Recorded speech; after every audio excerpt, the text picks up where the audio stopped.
बच्चों में आज आपको शेमुषी के द्वितीय पाठ बुद्धिर्बलवती सदा इस कहानी को समझाने जा रही हूँ। यह कहानी शुक सप्तति से ली गई है और ये बहुत ही अच्छी कहानी है। आपको बहुत मजा आएगा पूरी कहानी सुन करके और बहुत ही सरल भाषा में है। सभी बच्चे वीडियो को अंत तक देखें और कहानी का आनंद लें। प्रस्तुतः पाठः शुक सप्ततिः इति कथा ग्रंथात् संपादनं कृत्वा संगृहीतो अस्ति। ग्रंथन्यात लिखा है, ये गलत है, मिसप्रिंट है, इसको सुधार लीजिएगा। कथा ग्रंथात होगा। इस संपादित कथा ग्रंथ से संग्रहित किया गया है, लिया गया है। अत्र पाठांशे स्वलघुपुत्राभ्यां सह कानन मार्गेण पितृगृहं प्रति गच्छन्त्याः बुद्धिमती इति नाम्न्याः महिलायाः मतिकौशलं प्रदर्शितं वर्तते। इस पाठांश में, इस पाठ के अंश में अपने छोटे बच्चों के साथ, पुत्रों के साथ कानन मार्गेण, वन मार्गेण पितृगृहं प्रति गच्छन्त्याः जाती हुई बुद्धिमती नाम की नाम्न्याः महिला के मति कौशल को, बुद्धि कौशल को प्रदर्शित किया गया है, बताया गया है। सा पुरतः समागतं सिंहम् अपि भीतिम् उत्पाद्य ततः निवारयति।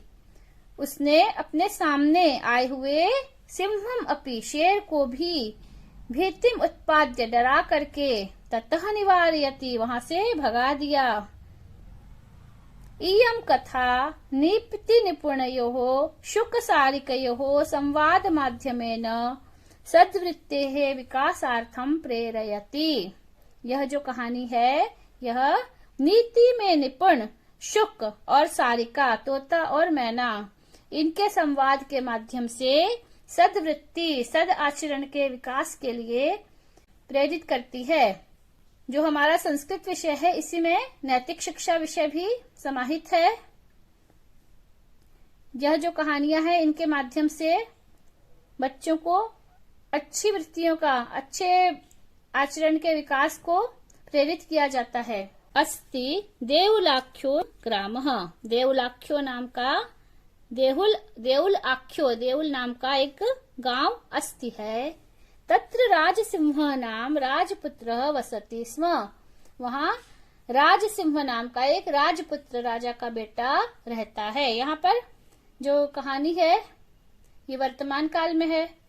जो शुक और सारिका है वो सुना रहे हैं इस कहानी को। एकदा केनापि आवश्यक कार्येण, एक बार किसी तभी आवश्यक कार्य से, तस्य भार्या, उसकी पत्नी, बुद्धिमती पुत्रद्वयोपेता, पुत्रद्वयः उपेता, दोनों बच्चों को लेकर के, अपने दो पुत्रों को लेकर के पितृगृहं प्रति चलिता, अपने पिता के घर की ओर प्रस्थान किया, जा रही थी।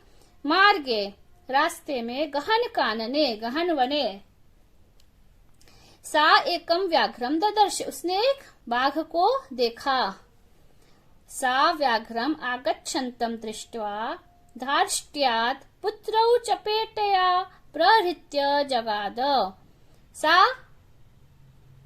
सा मतलब बुद्धिमती थी वह, सा बुद्धिमती व्याघ्रम आगच्छन्तं दृष्ट्वा, व्याघ को, बाघ को आते हुए देख करके, दृष्ट्वा, देख करके, कत्वा प्रत्यय है।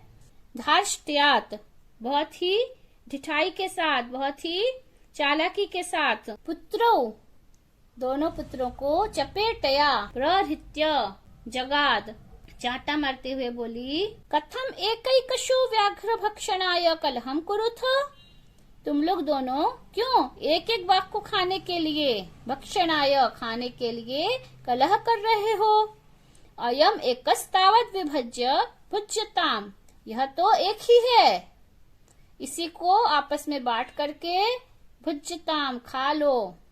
पश्चात अन्यो द्वितीय कंचित लक्ष्यते, बाद में कोई और दूसरा मिल ही जाएगा, दिखाई देगा। इति श्रुत्वा व्याघ्रमारी काचिद इयम इति मत्वा व्याघ्रो भयाकुल चित्तो नष्टः।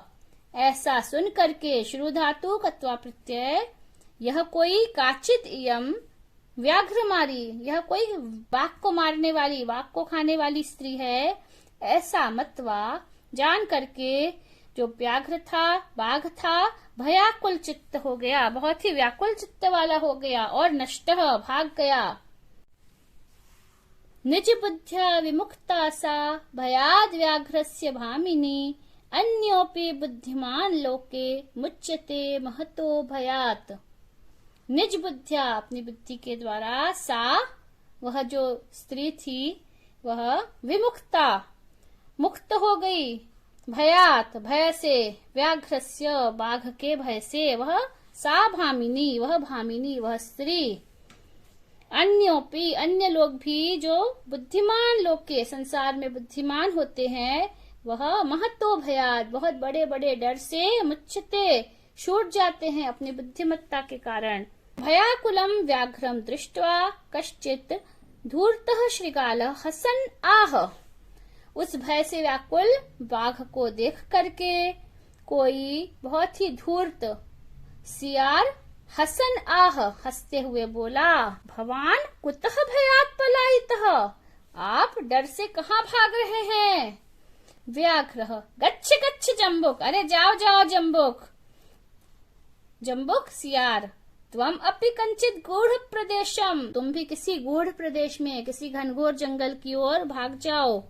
यतो व्याघ्रमारी इति या शास्त्रे श्रूयते तया अहम हन्तुम आरब्धः, परम गृहीत कर जीवितो नष्टः शीघ्रम तदग्रतः।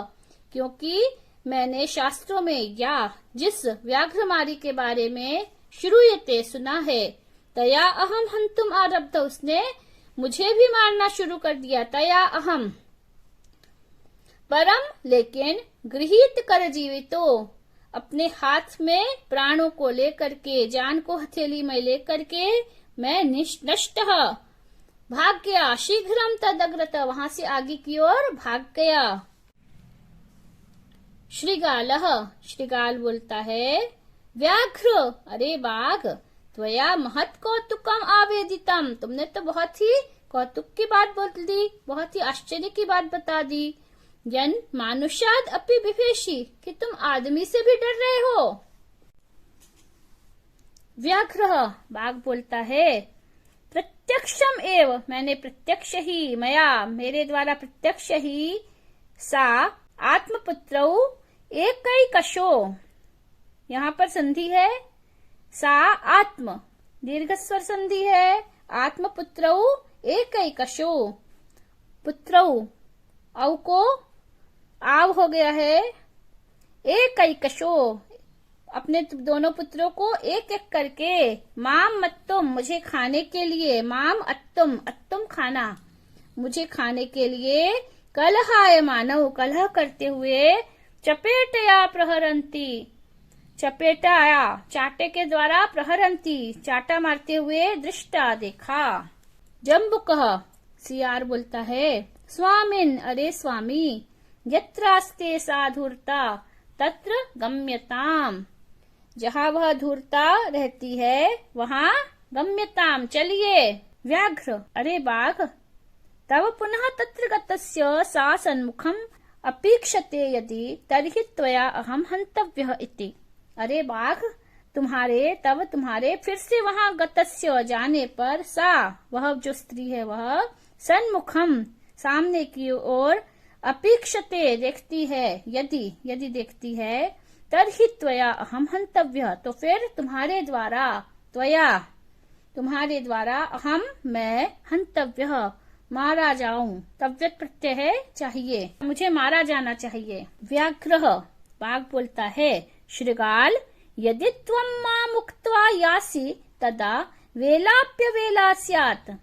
अरे सियार, यदि तुम मुझे मां मुक्त्वा, छोड़ करके, यासी, चले जाओगे, तदा, तो फिर, वेला अपि अवेला स्यात्, वेला अपि अवेला, ठीक है, वेला अपि, यहाँ दीर्घ संधि है, ई अवेला, ई के को यह हो गया है,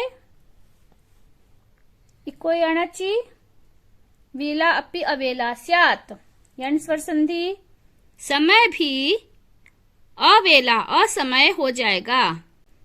जम्बुकः, जम्बुक बोलता है यदि एव तर्हि माम निज गले बद्ध्वा चल सत्वरम। यदि ऐसा ही है तो माम मुझे निज गले बद्ध्वा चल सत्वरम, शीघ्र चलो। स व्याघ्रः तथा कृत्वा काननम ययौ। और वह बाघ वैसा ही करके कानन की ओर ययौ गए, वो दोनों गए। श्रुगालेन सहितम पुनरायान्तम व्याघ्रम दूरात् दृष्ट्वा। श्रुगाल के सहित पुनः आए हुए बाघ को दूरात, दूर से ही देख करके, बुद्धिमती, वह जो बुद्धिमती थी वह चिंतितवती, चिंता करने लगी। जम्बुक कृतोत्साहात व्याघ्रात कथम उच्यताम। इस जम्बुक के द्वारा फिर से भड़काए गए, उत्साहित किए गए बाघ से कैसे छुटकारा पाऊं। परम, लेकिन प्रत्युत्पन्नमति, प्रत्युत्पन्न बुद्धि वाली, सा, वह स्त्री, जम्बुकम आक्षिपन्त्य अंगुल्या तर्जयन्त्य उवाच। प्रत्युत्पन्नमति, वह जम्बुकम आक्षिपन्ती, जम्बुक के ऊपर आक्षेप करती हुई, आक्षिपन्ती अंगुल्या, आक्षेप करते हुए, अंगुल्या, अंगुली से, तर्जयन्ती उवाच, तर्जयन्ती डांटते हुए, उवाच बोली। जम्बुकम आक्षिपन्त्य अंगुल्या तर्जयन्त्युवाच।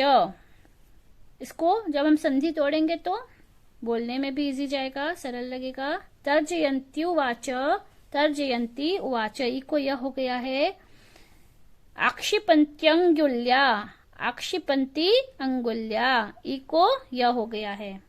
चालाकी से उसने उस सियार को ही फंसा दिया। रे रे धूर्त त्वया दत्तम मह्यम व्याघ्रत्रयम पुरा विश्वास्याद्यैकमानीय कथम यासी वदाधुना। अरे अरे धूर्त, त्वया दत्तम, तुम्हारे द्वारा दिए गए, मह्यम, मुझे, पुरा, पहले, व्याघ्रत्रयम, पहले तुम्हारे द्वारा मुझे 3 बाघ दिए गए थे। विश्वास्य, अद्य एकम आनीय, आज तुमने एक ही लाया है। विश्वास्य, मुझे भरोसा दिला करके भी। कथम यासी वदाधुना, बताओ तुम यहाँ से कैसे जा पाओगे। इत्युक्त्वा धाविता तूर्णम व्याघ्रमारी भयंकरा व्याघ्रोपी सहसा नष्ट गलबद्ध श्रृगालकः।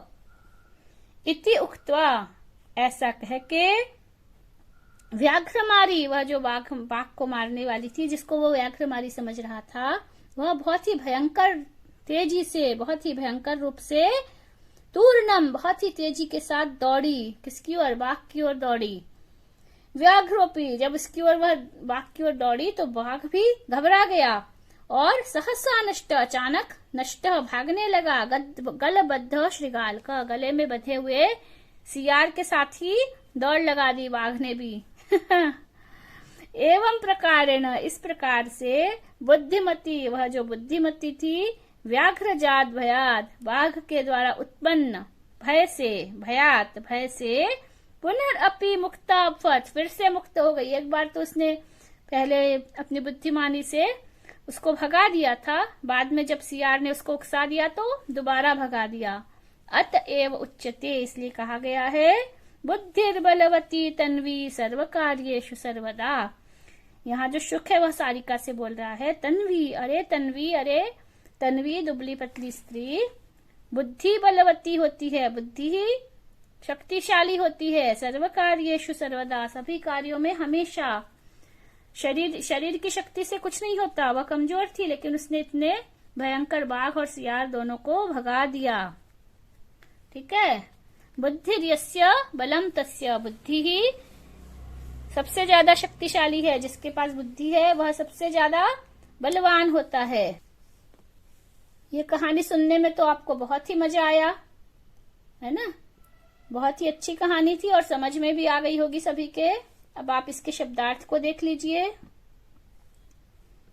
जिनके पास पुस्तक नहीं है वह शब्दार्थ लिख लीजिए। पूरे शब्दार्थ लिखे हुए हैं आपकी पुस्तक में, अंत में पाठ के बाद देख लीजिए।